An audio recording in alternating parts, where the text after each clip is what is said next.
Now to an update to an exclusive NewsNation investigation. Earlier this year, we met a group of veterans who had served in silence, stationed near Area 51 in the 1980s and 90s, guarding some of America's secret weapons programs. Their work so classified that the Department of Defense still won't acknowledge what they did. Now, there may be security reasons for that, but now these veterans say their duty exposed them to a danger that outlasted any mission.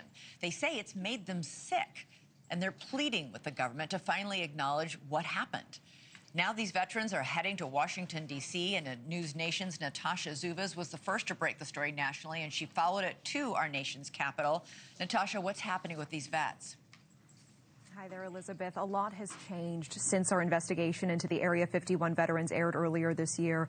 These are men and women who say they were exposed while guarding classified programs in the Nevada desert, who risked everything without ever expecting thanks. When they came forward with what happened to them, the response was overwhelming. And what's happening in Washington now isn't just about politics. It's about finally being seen after years in the shadows. A hush at Arlington National Cemetery that speaks louder than any speech ever could. A small group of veterans. A single wreath.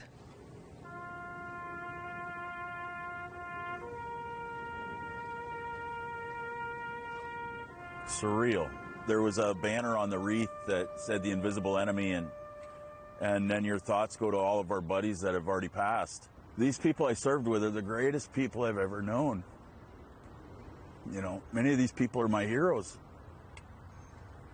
So to be able to do something for them is incredible.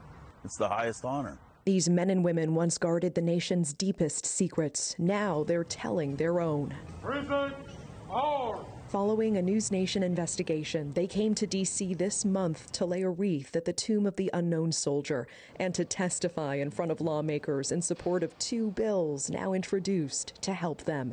I'm going to D.C. to pick a fight. A fight that began months ago when Dave Creed and these veterans met with me in the Nevada desert. They keep us classified to protect themselves. They served at the Nevada Test and Training Range, which encompasses the infamous Area 51. They say they were exposed to radiation and toxins while working top-secret missions.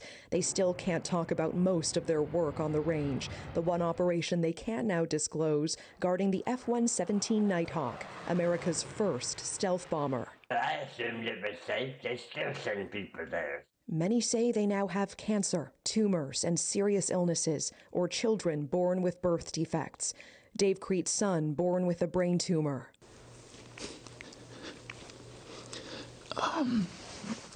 Those are the most innocent victims. It was to the point where I felt forsaken. I thought, my God has forsaken me. Mike Nemsick's 4 bouts with cancer, starting at just 38 years old, have taken a toll. Throat, salivary gland, bladder, and colon. What was your biggest fear during that period of time? That I would die and leave a young family without a father, without a provider. The veterans telling NewsNation their medical claims are being denied by Veterans Affairs. The work so top secret, their records are what's called data masked, as if they were never there. We did good work. We changed things. We don't deserve being ignored by saying we don't exist. Now Dave is finally having his moment in front of lawmakers. I get the calls from the widows.